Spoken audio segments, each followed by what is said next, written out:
Hello friends, welcome to English Tech by Dr. Vijay Shirsak.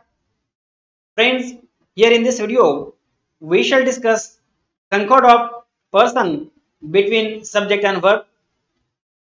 विद्यार्थी मित्रांनो, English मध्ये जसं सब्जेक्ट वर्ब एग्रीमेंट आहे किंवा concord of number between subject and verb आहे, तसं concord of person between subject and verb सुद्धा आहे. म्हणजे काय तर वाक्यातील क्रियापद हे सब्जेक्टच्या ठिकाणी कोणत्या प्रकारचं पर्सन प्रोनाउन वापरलेलं आहे त्यानुसार ते चालत असतं. That is the verb must agree with the subject in person. That is, it must be of the same person as the subject.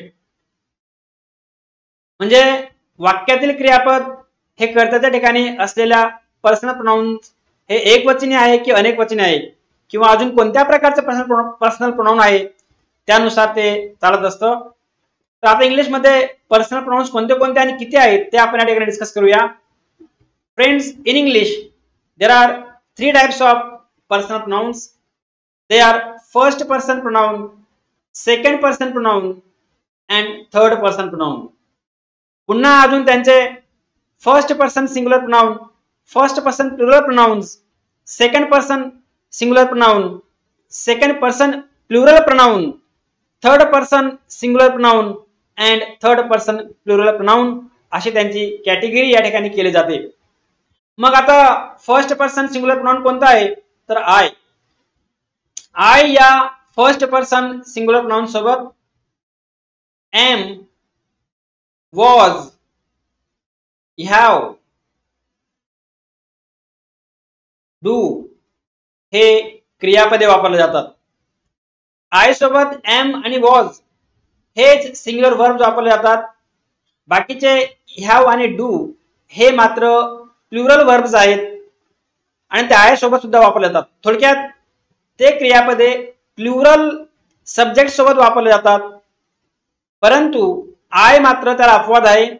I हे सिंग्युलर जरी असलं तरी त्यांच्या सोबत ते हॅव आणि डू आणि मुख्य क्रियापदाचा बेस फॉर्म जसं लाईक हे वापरले जातात. हे लक्षात ठेवा. आता वी हे फर्स्ट पर्सन प्लुरल प्रोनाउन आहे आणि ते प्लुरल असल्या कारणाने नॅचरली त्याच्यासोबत सगळे प्लुरल वर्ब्स येतील. म्हणजे we are, yes, we were, yes, we have, yes, we do किंवा वी डू नॉट आणि वी लाईक म्हणजे हे सगळ्या प्रकारचे प्लुरल वर्ब्स वी या फर्स्ट पर्सन प्लुरल प्रोनाउन सोबत वापरले जातात. आता यू हे सेकंड पर्सन सिंगुलर प्रोनाउन आहे आणि या यू सोबत बघा जरी ते सिंग्युलर असलं तरी या ठिकाणी हे अपवादात्मक उदाहरण आहे किंवा अपवाद आहे याला ग्रामरच्या नियमाला. या यू या सिंग्युलर प्रोनाउन सोबत सगळे प्लुरल वर्ब्स जे आहेत ते वापरले जातात. जे आहेत आर, वर, यस, डू, हॅव किंवा मुख्य क्रियापदाचं बेस फॉर्म हे सगळे या यू सोबत वापरले जातात जरी ते सिंग्युलर असलं तरी. आता यूचा प्लुरल सुद्धा यूच आहे आणि या यू सोबत सुद्धा सगळ्या प्रकारचे प्लुरल वर्ब्स या ठिकाणी वापरले जातात. You are, you were, you do किंवा you do not, you have, yes, you like. In this way friends, you first second person singular and second person plural pronoun. With that you, all the plural verbs are used. Just remember this important fact. आता third person pronoun कडे वळूया आपण. Third person singular pronounce कोणते कोणते आहेत तर ही, she, it आणि यांच्या सोबत सगळ्या प्रकारचे सिंगुलर वर्ब्स जसं इज, वॉज, हॅज, डज हे किंवा मुख्य क्रियापदाला पुन्हा अजून एस प्रत्यय लागतो लाईक्स हे या ठिकाणी वापरले जातात ही, शी, इट सोबत. आता या ही, शी, इट चे पुन्हा तीन कॅटेगरीमध्ये आपण रूपांतर करू शकतो, ते विभागणी करू शकतो. ते म्हणजे he is third person singular masculine pronoun, she is third person singular feminine pronoun आणि it is third person singular neuter pronoun. तर हे असे विभागणी आपण त्याचे करू शकतो. आता या ही शी इटचं प्लुरल फॉर्म म्हणजे दे, आणि या दे सोबत सगळ्या प्रकारचे प्लुरल वर्ब वापरले जातात जे आपण या ठिकाणी वी आणि यू सोबत बघितले आहेत ते म्हणजे आर, वर, डू, हॅव आणि मुख्य क्रियापदाचा base form. In this way, my dear friends, in English, there are three types of personal pronouns, and they are first person, second person, and third person, and they have singular and plural forms as well. आता हे मी सगळं तुम्हाला personal pronounce कोणते आहेत आणि त्यांच्यासोबत कोणत्या प्रकारचे क्रियापदे वापरले जातात हे मी तुम्हाला या ठिकाणी थोडक्यात डिस्कस केलं. आता यानंतर आपण उदाहरणांकडे वळूया. तर हे बघा या ठिकाणी एक्झाम्पल्स दिलेले आहेत. आय एम युअर फ्रेंड या वाक्यामध्ये आय हे फर्स्ट पर्सन सिंग्युलर प्रोनाउन आहे आणि म्हणून त्यानंतर येणारं एम हे सिंग्युलर व्हर्ब आहे. एम फक्त आय सोबतच वापरतात लक्षात ठेवा, आणि ते सिंग्युलर व्हर्ब आहे आणि ते प्रेझेंट टेन्स मध्ये वापरतात आय सोबत.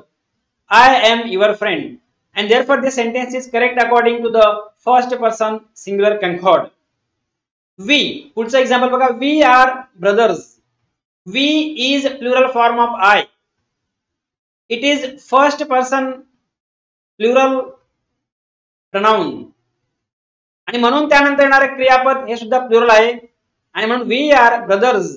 This sentence is correct according to the first person plural concord. पुढचे एक्झाम्पल्स बघूया ते म्हणजे यू आर अ स्टुडंट या वाक्यामध्ये यू हे सेकंड पर्सन सिंग्युलर प्रोनाउन म्हणून या ठिकाणी याचा वापर या वाक्यात केलेला आहे. आता तुम्हाला प्रश्न पडला असेल की सर सिंग्युलर प्रोनाउन्स कसं काय ते आहे असं आपल्याला ओळखता येईल. तर या ठिकाणी अ स्टुडंट ही कॉम्प्लिमेंट या ठिकाणी वापरलेली आहे आणि ही कॉम्प्लिमेंट विद्यार्थी मित्रांनो याच्यावर सिद्ध होतं की it is second person singular pronoun. You are a student आणि म्हणून त्यानंतर जे वापरलेलं आहे मी तुम्हाला याच्या आधी सांगितलेलं आहे की यू हे ग्रामरच्या या कंकॉर्ड ऑफ किंवा सब्जेक्ट वर्ब ॲग्रीमेंटला या ठिकाणी अपवाद आहे. यू सोबत सगळेच प्लुरल वर्ब वापरले जातात जसे you are, you have, you do, you like. तर अशा पद्धतीने या ठिकाणी यू सोबत आर वापरलेले आहे आणि therefore it is correct according to the second person singular concord. Yes. आता पुढचा एक्झाम्पल बघा. यू आर स्टुडंट्स या ठिकाणी मात्र यूचा वापर विद्यार्थी मित्रांनो प्लुरल सब्जेक्ट म्हणून केलेला आहे आणि म्हणून त्यानंतर येणारे क्रियापद आर हे सुद्धा त्या ठिकाणी प्लुरल आहे. आणि आता ते प्लुरल कशावरून आहे की you are students complement plural आहे त्याची आणि म्हणून that is plural subject here आणि म्हणून it is correct according to the second person plural concord. पुढचं बघा. या ठिकाणी दोन एक्झाम्पल्स आहेत दिलेलं. He she it likes coffee. He she it third person singular pronouns आहेत आणि त्यांच्यासोबत मग या ठिकाणी जे व्हर्ब वापरलेला आहे त्याला एस प्रत्यय लागलेला आहे आणि म्हणून it is correct according to the third person singular concord. कारण की मी याच्या आधी त्या टेबलवरून डिस्कस केलेलंच आहे की ही शी इट सोबत नेहमी सिंग्युलर व्हर्ब वापरले जातात जे कोणते आहेत इज, वॉज, डज, हॅज आणि मुख्य क्रियापदाला एस प्रत्यय. तर त्यानुसार हे वाक्य करेक्ट आहे. पुढचं एक्झाम्पल बघा. दे like coffee. Here the subject is they that is third person plural pronoun and therefore the verb also is plural here like.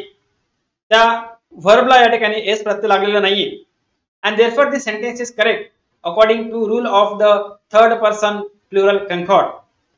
विद्यार्थी मित्रांनो इंग्लिश मध्ये बोलताना किंवा लिहिताना आपल्या बऱ्याचशा विद्यार्थ्यांना नेमका एस कुठे लावावा कुठे लावू नये किंवा सिंग्युलर व्हर्ब कोणतं नेमकं कुठं वापरावं याचं नॉलेज पुरेसं नसतं आणि म्हणून मिस्टेक्स करतात. या व्हिडिओमध्ये मी तुम्हाला कोणतं क्रियापद कुठं कसं वापरावं या संदर्भात डिस्कशन या ठिकाणी केलेलं आहे. I hope you like this video. If you like this video, don't forget to press the like button. Please share this video with your friends and subscribe the channel. Thank you.